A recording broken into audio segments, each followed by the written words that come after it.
Going for a 4-4-2.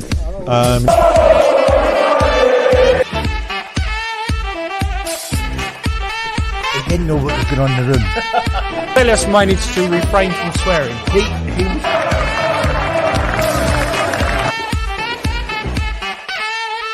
He said, if you've got a problem with me, let's sort it out in the gym. He's exactly the same as our lot. The thing is... Come on! Where has that come from? Yeah. They brought through the door. You know, look at the... What a performance! The guys. That was ruled off. Quite a stupid thing, but Live from Style Space at the supporters club. Right. But he was getting a bit tired, I thought. Come on! There we go! Come on!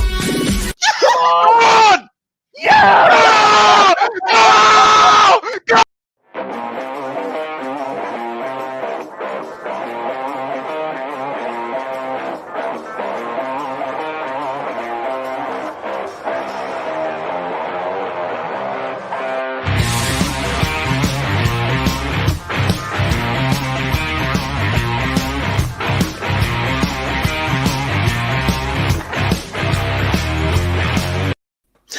Ain't nobody like Lanzini. Makes me happy. Makes me happy. Get in there. Yes. Welcome back, Giants United. West Ham 3. West Ham came back from the depths of despair. We were down 3-0 in the first half, and we absolutely fucking smashed it. Look at Lanzini. Look at that sexy man. Fucking sexy Argentinian fucking gem. Oh, man. Oh. And breathe. Unfucking-leavable. Welcome back to the channel. This is our review, highlights and words, whatever you want to call it. Matt, you done the watch-along, mate. What the fuck happened? I honestly don't know. I had Cess on, and with about 15 minutes to go, we took off Antonio. Me and Cess were like, yeah, that's Moyes shutting up shop, accepting the 3-0 loss. And Tottenham capitulated. Spurs done the Spurs. They bottled it again. Spurs absolutely bottled it. They were cruising. Moyes made the subs, and I thought, he's mucked it up. But bringing on Yarmolenko was genius. The Spurs, just usual Spurs, absolutely bottled it. Mate, look, I mean, fucking hell. Doom and gloom from the first half, mate. I mean, honestly, I was watching it with my dad, and my dad was like, just turn the telly off. I'd actually rather watch a movie, is what he actually said, coming from a hardcore, West Ham fan. He's like, I'd rather watch the fucking movie on a Sunday afternoon. And I was like, no, we have to stick with it, Dad. We've got to stick with it, blah, blah, blah, blah, blah. I mean, mate. It was. I said at the end of the review, the watch, I was speechless. I was like, I don't know what we can say. It doesn't happen to us. We don't come from behind. I think last year, we threw away the most points from winning positions, and we gained the least amount from losing positions. And then we go and beat a record that's not been set since Premier League started of the first team. I was just going to say, look, did you see that stat now? So since the Premier League has been started, no Premier League team has come back since being 3-0 down to draw 3 each from the 81st minute onwards. So of course it's just typical West Ham. We do something like that. Yeah. I'm still. Look, can you hear me? Yeah, that is. Yeah, we're absolutely speechless. It's can you hear me? How do you describe what you've just seen? We can hear Luke, mate, but I think he must be on a time delay. He must be on a time delay that's further than Joburg in South Africa. He's gone. He's fucked off. Richard, mate, talk to me. Come on. Luke has the worst internet I've ever met in my life. So, come on, Rich. Oh, mate, I am absolutely buzzing. Full on. When we got that third goal, I wish I had a camera in my room, because I literally took my shirt off. I was going mad. I just hugging my old man. There were 4 of us just absolutely going absolutely ballistic. And we have Spurs fans next door. So I was singing the Lanzini song for about 10 minutes after full time, just blurting it out, annoying the crap out of them. But to be honest with you, at 3-0 down, like I honestly didn't think we played a bad game of football. Like we were a bit slow for the first 15 minutes, but I don't think we were poor. I thought we played decent football all the way through. And my dad kind of had the faith, that we're going to potentially get back in it. I thought when it got to about 60 minutes and we'd missed a couple of decent chances that was probably the game. But I think it was just written in the stars for us to go and get an equalizer and to get it in the way we did against Spurs. I honestly don't think there's any better feeling of jubilation in the entire world right now. Like, I went absolutely mental. It's a fucking literally not. Let's go back to the start. Let's have a look at the starting lineup. We didn't expect any changes, to be honest, Matt, and we never got any changes. And the only change we did see was on the substitutes bench when Haller was missing, but it looks like he's just got a little tiny knock. But, we didn't really expect any changes. Were you happy with the starting lineup? For me, yeah, to be fair, like, I think we both said in the preview that until the team does something that they don't deserve, like, everyone's playing for their place at the moment. Everyone deserves their place. Until someone doesn't, then they get dropped out. And again, after today, you can say that maybe Yarmolenko and Lanzini are trying to play for a way in. But at the start, no, I think we was all two clean sheets and good wins. Everyone deserved to be where they were. Yeah. And look, have you put money in your meter? Right. Just on that, I'm using data because my Wi-Fi is shit again. So I'm gonna be like, it was very, very quick because I can't trust it. Told me on. So right, listen, what was your thoughts on the Tottenham starting lineup, mate? To be honest with you, nothing worried me at all, rather naively, apart from Bale being on the bench. Bale was the main one I was concerned with, and lo and behold, I should have been more concerned with Son and Kane. So yeah, I didn't really look at it, to be fair. I thought I could tell what time we're going to put out. But it was all about Kane and Son at the start, and I sort of went to what was worried about Bale. Turns out I should be even less worried about Bale because he was crap when he came on anyway. Missed the shot and then. Well, listen, Richard, we had George Achille on from the Spurs fan from his channel, and he was mentioning that he's got 6 goals. That's 7 goals now today. Harry Kane's got, I think he's on 4 goals now, but he was on after today's game 7 assists. So the two of them were looking frightening, but in the first half in particular, it was pretty much we were done, mate. Like, at one point it could have been 4 or 5, really, quite early on. Yeah, definitely. Son and Kane have been wild this season. Their link-up play and their interchange, they complement each other really well. And Kane has turned into someone that's been able to get some outrageous assists this season. We know he's a goal scorer, but his assists have also been wild. But to be honest with you, like, obviously the Bale chance happened, but other than the first 15 minutes, I actually thought Spurs were pretty crap. I'm not even exaggerating. Like, the first 15 minutes, they were decent and they scored their goals. But other than that, we matched them and we didn't play badly. So, yeah. Yeah, mate. I still can't get my head around it. I've got to stop watching the streams because Stell celebrated before the ball even went out to Lanzini, and I went, that's surely what I not. said. Yeah, that's what I was like. No, Matt, you're about an hour behind. I was like, no, Stell was having me on. Well, I was watching it on app, and Stell was actually watching it live in Cyprus. So, Matt, it did have a vibe of a game of 2 halves, though, didn't it? Yeah.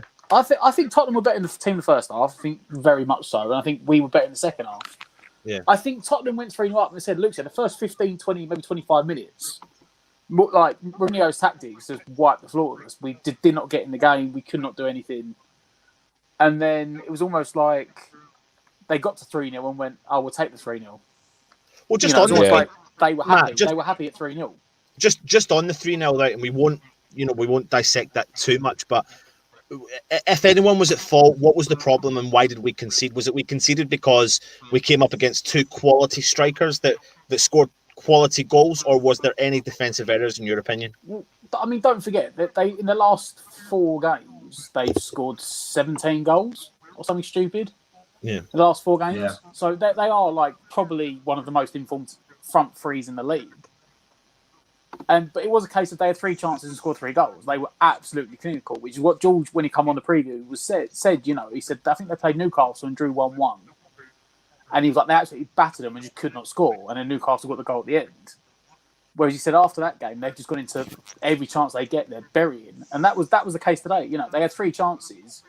You could play that game again, and it'd be a different team, and them 3 chances, the header you should score, but the other 2, you may not always. You're not going to score 9 times, like 10 out of 10. You're not going to score it.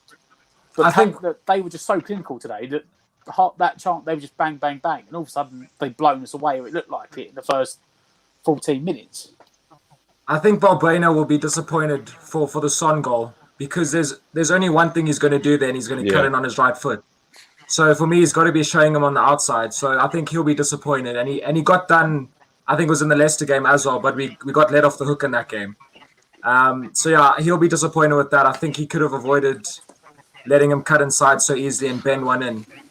But other than that, the other 2 goals, I mean, Kane's first goal nutmegs Rice and bangs it bottom left. Fabianski didn't have a chance, and then the other goal, nothing much we could have done as well. Yeah. Look, anything you want to add really with the first half performance? Yeah, we just seemed a bit naive. We seemed like we haven't really woken up. Either that or shit. His internet shit. His internet connection is shit. It's so shit. He's like talking in slow motion. Honestly, I don't know what's wrong with him. It's like he's talking in slow motion. This is what I hear when Luke's talking. He's raging. I can see him in the background. Come on, Luke, is it working now? No, I don't think it is. I'm Richard, back. You hear me? Yeah. Yeah. Fuck it. Richard, going into the second half, no substitutions. What was West Ham's way forward really? Apart from the obvious, what happened? You know, we didn't think anything was going to happen. Did you expect Moyes to make substitutions? You know, he's not got that in him. Really, doesn't make them early doors. I think today must have been his earliest he's made them in the last fucking 6 months. I don't know. Yeah. When did he actually make the first sub? It was on like 70, 75, I think. Yeah. 75, yeah. I remember saying to Cesc that he was shutting up shop. He was accepting a 3-0 loss. Because he took off Antonio for Yarmolenko and 4 hours for Lanzini. I was like, oh, well, he's accepted a 3-0 loss. Yeah. I mean, there was no other option really up top. So Yarmolenko was like the go-to. Obviously, again, I felt he left it slightly late. I think it's always nice to bring in some fresh legs. But it worked. It worked an absolute treat. And Yarmo actually did a great job coming on. Yeah. You know, he's just that tricky type of player. He loves cutting back, kept the ball well. And then Manu needed that goal. He needed that goal for his confidence. I actually really take my hat off to him because it can't be easy, you know, warming the bench week in, week out. But apparently I see Colton Coles tweeted something just saying, you know, that he's so proud of the fact that he's just got his head down. Apparently his work ethic's really, really good in training. So fair play to the lad. You know, I'm buzzing for him because it can't be easy for a player like him to just be sitting on the bench. No, absolutely not. You know, Matt, how would you describe, was there a midfield battle today? Where was the battle won today? Or not won? You know, West Ham didn't win the game. Of course, it feels like a victory. It does, especially when you're come from 3-0 down and score 3 goals in the last 8-9 minutes. But you know, where was the main game played today? Was it through the midfield or you know? I think it was through the managers, to be honest. Tactics. I think for once, normally we say about the manager's going to do so much and it's 11 players on the pitch. But it seems like Mourinho done his homework on Moyes, and the first 30 minutes they won it. I mean, Moyes said he was still happy with the performance in the first half. I think we finished the first half well. But it was almost like in the second half, he said, right, keep going at it, push higher. You know, Fornals and Bowen sort of pushed onto the fullback to stop them playing out. And it was we balanced out the defensive side, but we started pressing their defence hard. We didn't push their defence enough in the first half. Like, we let the defence stroll around. There was no pressure on them. They could do what they want. Once we started pressing, we started getting the ball back more. And it was only a case of, I think, we were more, well, I say we were clinical in the chances we got. But, I mean, we didn't get many chances. But the same way Tottenham, if you look back, Tottenham didn't have many other chances. I mean, there was a cross, I think, to Son. I think it was at the second half when he could have potentially scored, and it was so close to Fabianski. Fabianski got it. And it was Bale's chance. And apart from that, I think that was the only real chances they had. So they had 3 And what clear about chances. Richard Fornal's chance as well? Yeah, massive chance. Massive chance. And at the time, my dad was saying, "Oh no, it was a difficult chance." But looking back, he's got to be hitting the target there. Yeah, honestly, the ball I think he's too short. I think if it was a taller player, he would have scored. He just mistimed his jump. Yeah, he got underneath it. I think a taller player. I think Antonio scores that. The extra foot of height, he easily scores. But I think short old Fornals just couldn't get. He just couldn't get high enough to get himself underneath it. But that. For me and Seth watching live, I said that was the chance to get back in it, and we didn't score it. And I was like, it's gonna be one of them days. It felt like that was the game gone. Yeah, absolutely. So then we're moving in. Let's just get to the nitty gritty. The last 8 minutes, West Ham are down 3-0. Moyes has made some substitutions. We've brought Yarmolenko on, who came on for Antonio. And Lanzini came on for Fornals. Before we talk about the last 10 minutes, how did you rate Antonio's performance and Fornals' performance today, Rich? Yeah, I thought Antonio, he put in a shift. It wasn't his best performance in a West Ham shirt, but he grafted. He held up the ball pretty well. There were times I felt that he was a bit careless in possession, and some of his shooting probably let him down. But, both of them, we know what you're going to get from Fornals and Antonio. They're going to work 110% every single game. I think both of them can agree it wasn't their best performance in a West Ham shirt, but they did a job. And on another day, we wouldn't have been 3-0 down after 15 minutes. We were just careless in the beginning of the first half. But after that, I thought they put in a shift, and so did the rest of the side. And luckily, we got the reward that I felt we deserved. We definitely deserved to get a goal. And then all three pop up. Absolutely. Well, just in time, we're bringing on Mr. Cypriot Hammers, still all the way from Cyprus on your holiday, mate. Good evening. Stelios. How are you, mate? Have you pulled yourself off the ceiling yet, mate? Have you stripped yourself down from the ceiling, mate? We're staying in a really quiet area, and when that third goal went in, I screamed so loud. I think I scared half the neighbourhood. Listen, you've just joined us right at the perfect time. Talk to me. Balbuena, decent goal, by the way. Really, who was the assist by for that goal? Creswell. Cressy. Creswell. Yeah, he's finding his form again. 2 of the 3 goals today. Didn't Creswell make 2 of the 3 goals? Technically, well, he had the 2 free kicks, didn't he? And obviously the third one got cleared. Okay. He took the 2. He took both the free kicks for him. Yeah. Talk to me about the Balbuena, though. I think Balbuena and the rest of the defence had a pretty shaky first half, but great goal to get us back into the game. But even at 3-1, I didn't think we were going to really do it. And then when our second goal went in, I thought, hang on, here we go. So I leapt out of my seat on the third goal, mate. It was unbelievable. But Balbuena, he had a rocky game, really. Not completely composed, but fair play to him for sticking to it. You really couldn't help yourself, really, Richard, could you? And think that, in the 82nd minute, we've pulled a goal back. It's 3-1. We know Tottenham don't like being put on the back foot. And you think to yourself, go and get a quick goal again, and we're going to put the pressure on them. Now, you can say it, but actually doing it's a whole new fucking ball game. But all West Ham did then at that point was put pressure upon pressure upon pressure. And that's exactly, the confidence was growing. You were seeing the confident West Ham kicking right back in again. And bang, fucking, the Tottenham didn't know what to do, mate. And the player scored their own goal. I mean, we were finding ourselves in great positions. What were you thinking at that point? At 3-1, I honestly thought it was just a consolation. Like, no West Ham fan in their wildest dreams could have expected what was going to come next.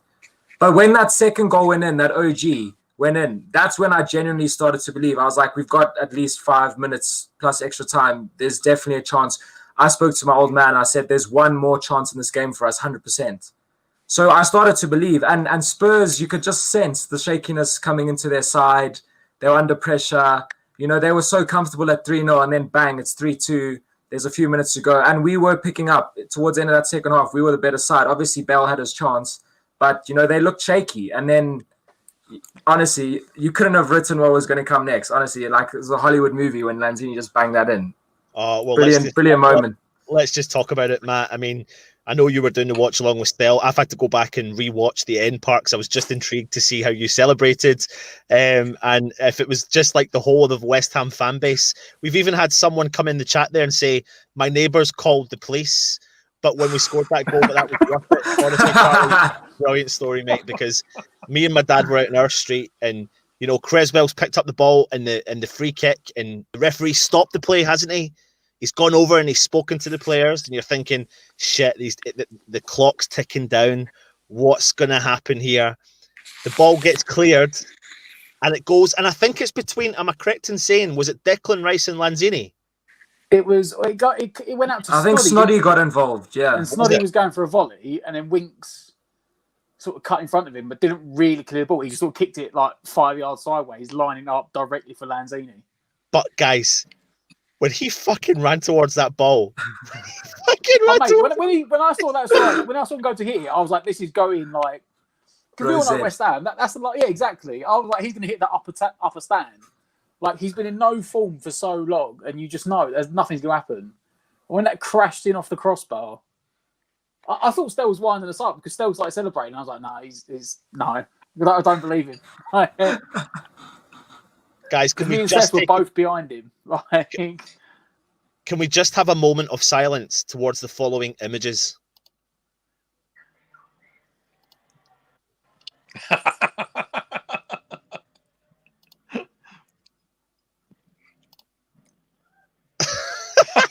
Scenes. Oh man, I'm sorry. If you're a Tottenham fan and you're watching, fucking Well, I say we actually had one in the stream today, and they disappeared when Lanzini scored. Because Stell was chatting to him. We had a Spurs fan on watching the watch along, and he was really getting on my tits. And I decided to block him when we were, I think, on 3-1. I wish I'd kept him there now because we would have taken the piss out of him. He was really giving it some in the chat, and he was getting on my nerves so much I ended up blocking him. I wish I hadn't done it now. Listen, talk to me. How much confidence will that one goal give Lanzini? Massive. Oh, massive. Yeah. He needs it. He talked about in his interview last season that he wasn't quite with. He kind of alluded to it that he wasn't really, fit enough. And he talked about pre-season where he felt a little bit better, and this will do him the world of good. If we get the old Lanzini back after that goal, then it's great for us, isn't it? Yeah, absolutely. I mean, listen, 7 points out of our last 3 games against Wolves, Leicester, and Tottenham.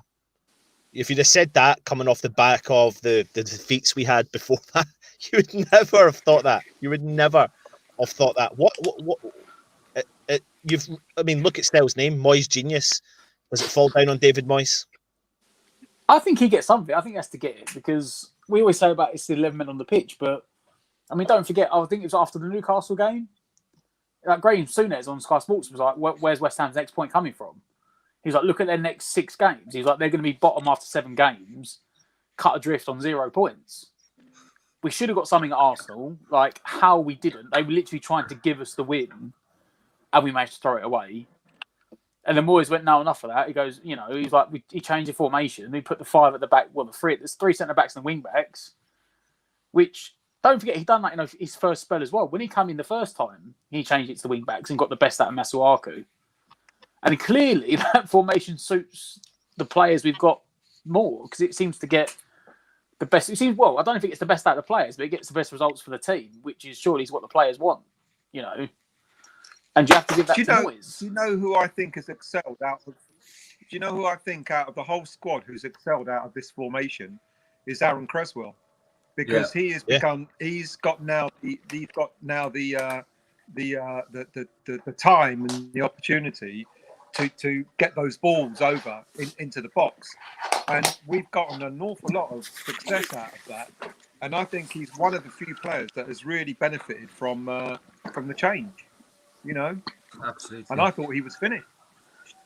I thought he was absolutely finished. I think that shows you though that Moyes has always had a little. He's got faith in specific players, you know, and he's never ever stated that Creswell was never going to play in the club. He's never shown any signs that Creswell really was never going to play, was he? I mean, he's always kind of favoured him. You know, it felt a little bit for a while that it was like Creswell and Lanzini were the kind of go-to guys. Sometimes when it probably shouldn't have been, but like you said, still he's really grown into that position under Moyes, and it's just absolutely fantastic to see. I mean, the confidence the players must be going through. Something else I love to see as well today was the celebrations off the park, the celebrations in the dugouts. Did you see when Masuaku was still on the wing? He was still off. He was off the park. Had he been subbed? Yeah, he come off for Snoddy, didn't he? He came off for Snoddy. He was still on the sidelines, and he went fucking mental. And it's always a good sign though when you see players like that celebrating on the sidelines. Yeah. You know, if they're not starting a game or they come off as a substitute. Normally you see some people sulking, etc., but you're not seeing that. And right now, you know, 7 points, like you can't help but feel that little bit of confidence. There is the worry in the air because we conceded 3 goals so early on against Spurs, but at the end of the day, Matt, you mentioned that we came up against 2 world-class strikers, and how many goals did you say they've scored in the last 4 games? I think 7. I think it's like, because I think George said they scored 14 in 3, so that means it's 17 in 4. So they're averaging over 4 goals a game at the moment. Yeah. Wow. Yeah. We'll come on to the comments in a minute. Who was the man of the match? For us, I'm not sure, to be honest. I would regrettably say I think Kane should have been the man of the match overall. I think in that first half, he proved he gets a lot of haters in England squad, and he was just on another level. I think in the second half for West Ham, I'm not sure. Like, it was a very good team performance. I couldn't really. There wasn't anyone who specifically stood out. Yeah, everyone just kind of pulled their weight. Performance. There wasn't one. Yeah. Yeah, absolutely. Let's get on some of the comments. Toby, come on, you fucking irons. Yes, mate. Totally agree with you, mate. Pam Flower, how are you? What happened? I turned off the game at half time and did not want us to be humiliated. What goals we scored? Lanzini's must be goal of the season. I mean, you know, the way he hit that, was that the outside of his foot? Yeah, he cut across it, didn't he, as well? Cut across it, didn't he? Across the ball. Yeah. Oh. Tottenham, you've done it again. You've done it again. Love to see it. Wonderful feeling now getting a draw. I can't believe I'm celebrating this like we've absolutely smashed them 5-0. Lee Goddard, love it. Toby Sampson should have stuck it out, Pam. Neil T, that last minute screaming from Lanzini was better than a boring 1-0 win. Come on, you Irons. I said before we came on, Neil, and still you weren't on at the start, but I kind of felt like that victory, since we've all been at home during the lockdown, was borderline sweeter than the Yarmolenko goal against Chelsea.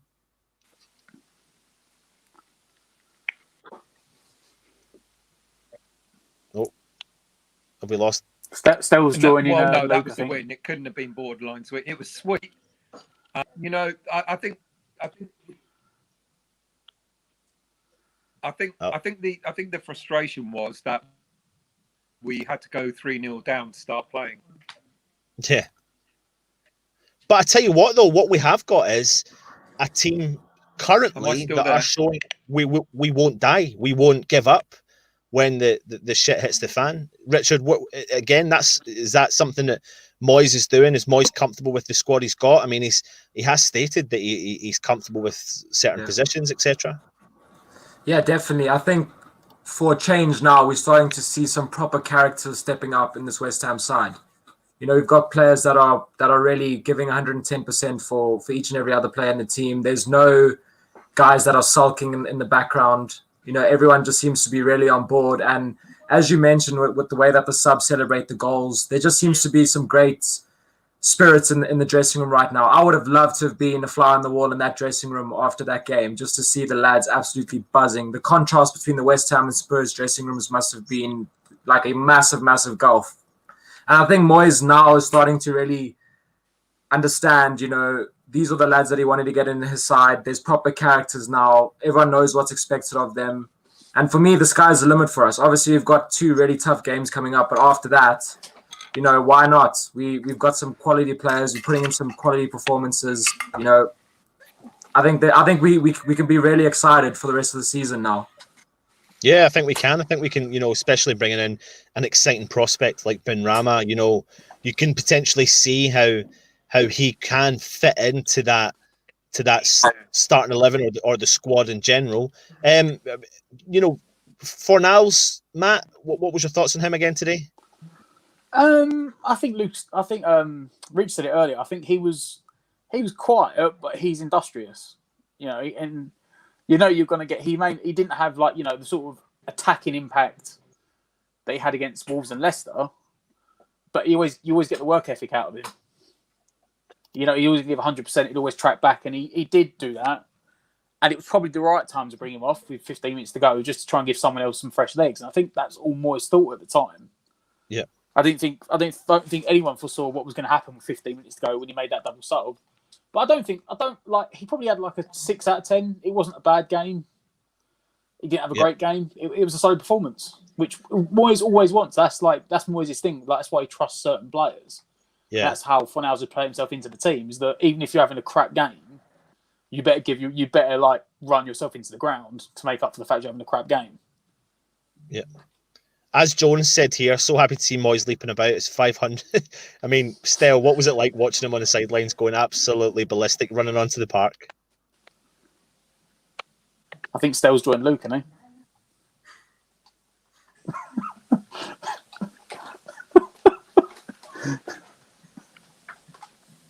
Yeah, nah. Listen, lads, what was your thoughts on Moyes' celebration? It was just nice to see, wasn't it? I think Luke said about the team spirit, and it's clear that not just the players, but the manager.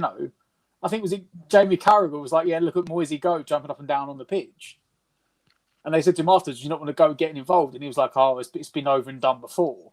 Yeah, but it's just nice to see because sometimes some managers see that and be like, "All right, they just stood there and gone, oh great, it's 3-3." But it's good to see that as much as the players care, that the staff and the manager cares as well. Yeah. Richard, I expected an 8-0 loss after I switched off. A lot of people expected that in the first half. Yeah, definitely. Honestly, after the start that they made, to score so many goals so fast, it could have potentially turned into a cricket score. Yeah. But that's why I think the lads and the management deserve so much credit, because we could have easily capitulated and gone into our shell. It just makes the draw even sweeter. Yeah. Someone in the live chat said it when we went 2-0 down. I don't know which betting company it was, but one of the betting companies was offering 100 to 1 for Spurs to score 6, and that was after we went 2-0 down. So there was odds were being offered on 6, and you were like 2-0 down. Inside was it 7 minutes? We went 2-0 down. Yeah. It did look like it was going to be a cricket score, but fair play to Moyes. He did sort of change and twinge the tactics round, sort of pushed Fornals further up the pitch into like a 4-4-2. And then we started getting back into the game again. It's a shame we had to go 3-0 down for him to then. Do you think this would have happened if we were in a stadium full of fans, Rich? We would have beaten them. Yeah. We would have won 4-3. It's interesting because a lot of people are saying this now. It seems to be a lot of high-scoring games. It's almost like defenders aren't defending as well because the pressure's not on from fans. But I don't know. You can't tell because I don't know if Spurs would have sat back as much as they did at 3-0 if there'd been fans in the stadium. It's almost like at 3-0 they just went, okay, we'll sit back and take the win. Yeah. Yeah. Absolutely. Stell, you back with us? Well, I think so. We'll see. Toby Sampson, crazy baby. He's got a few assists today. Skizzle base. Overall, the team seemed lackluster most of the game. Last 10 minutes, we were dope. I think we were definitely better in the second half. I mean, I've got the actual stats for the game. So We had Tottenham had 11 shots to West Ham's 13 shots. That's something we're seeing a lot more of this season, and probably since Project Restart, is West Ham are taking a hell of a lot more shots than we've ever done than I can remember in the last few seasons. Tottenham had 6 shots on target to West Ham's 4. The possession was Tottenham 52% to West Ham's 48%. Passes, the pass accuracy, both teams had 81%. Tottenham. Was it still?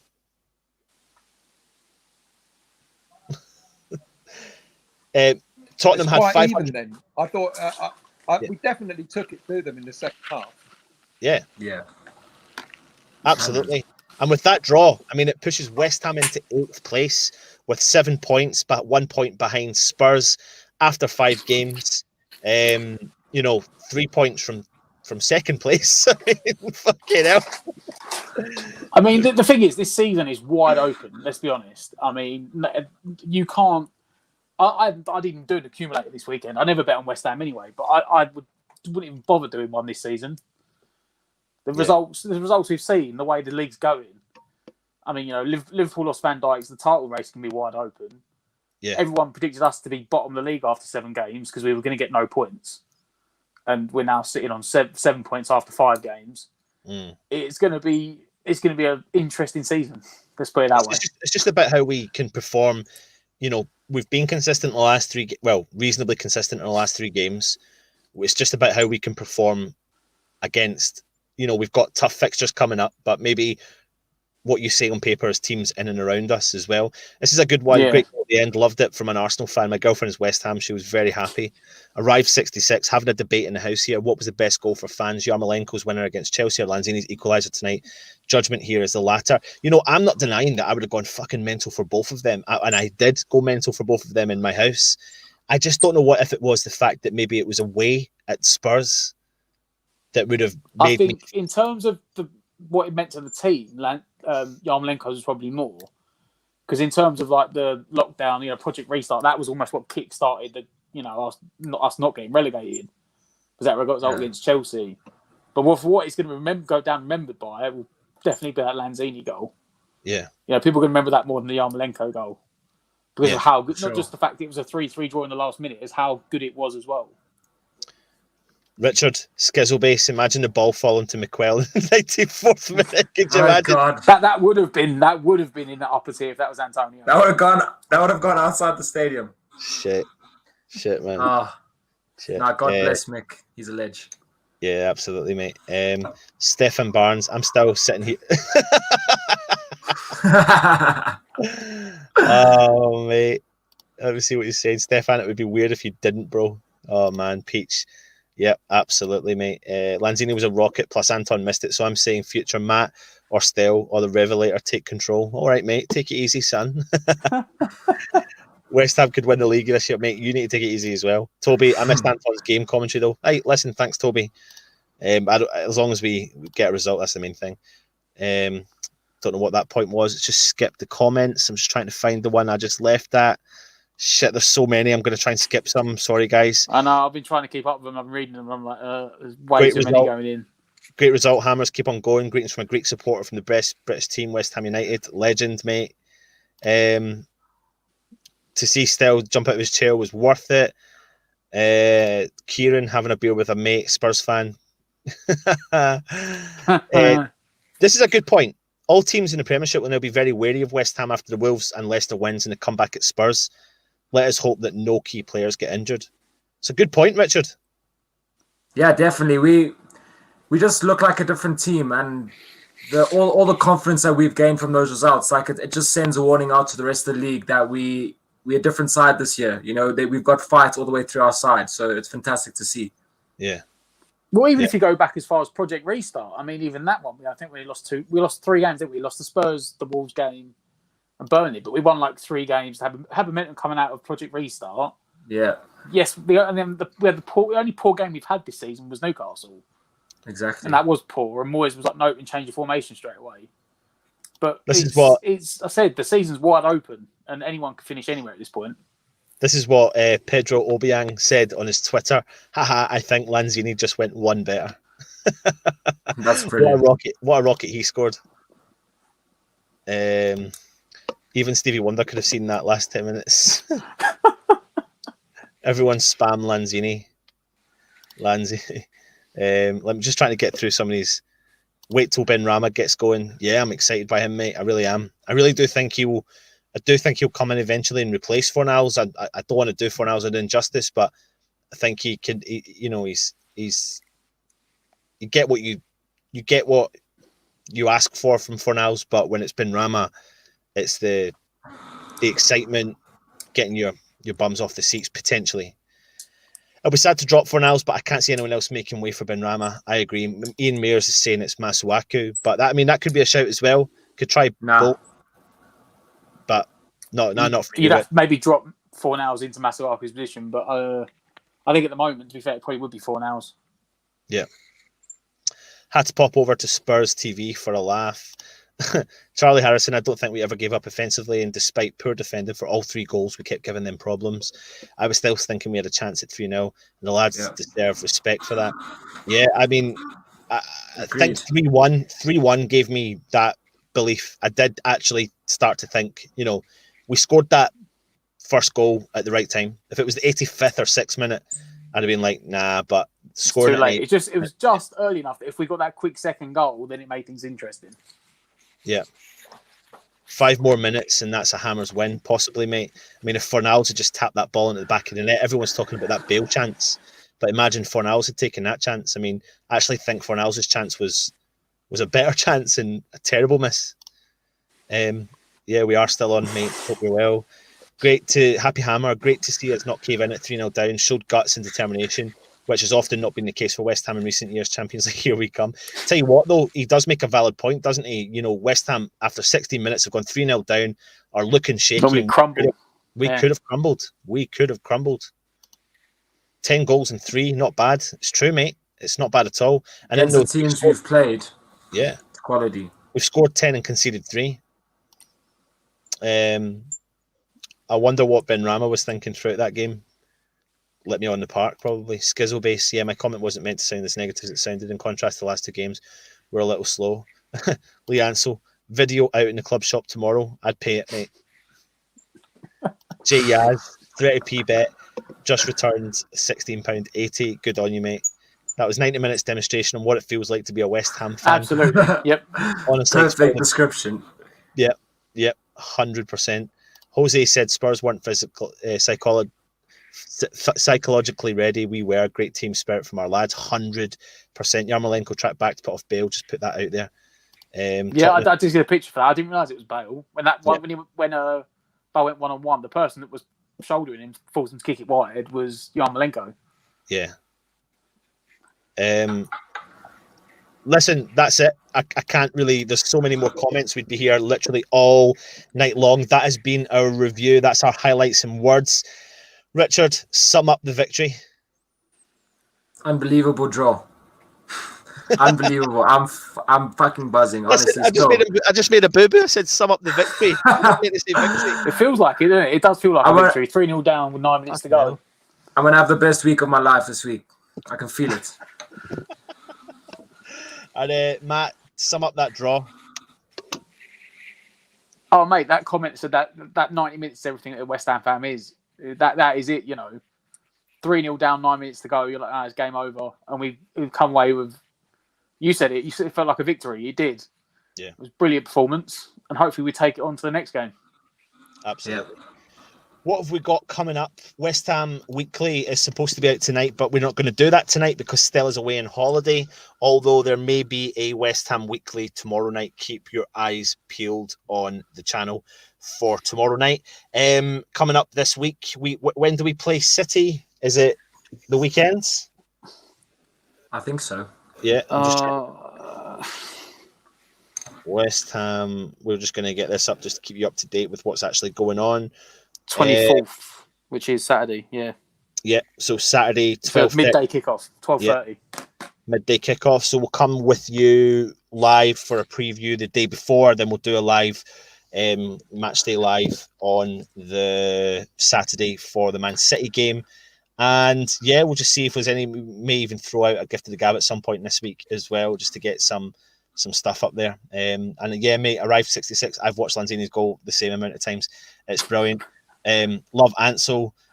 Love this channel and all you lot. Yeah, mate, same back to you, mate. Thanks very much for watching. Cheers, lads. Best fan channel out there.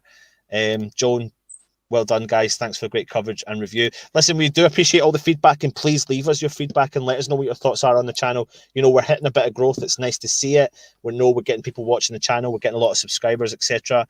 So please let us know what you'd like to see from us, guys, as well. Like, we're totally open to ideas as well. And yeah, that's really it. So West Ham, we're down depths of despair, like I've mentioned, 3-0 down after 16 minutes at the Tottenham Hotspur Stadium. I thought we were going to get beat 10-0, but we came back from the gutter to absolutely smash in an absolute worldie from the Argentinian gem, Lanzini. 25, 30 yards out, top right-hand corner, across half volley. I mean, just what is going on, man? Guys, just Unreal. unbelievable. Anyway, I've been Anton. He's been Matt. He's been Rich.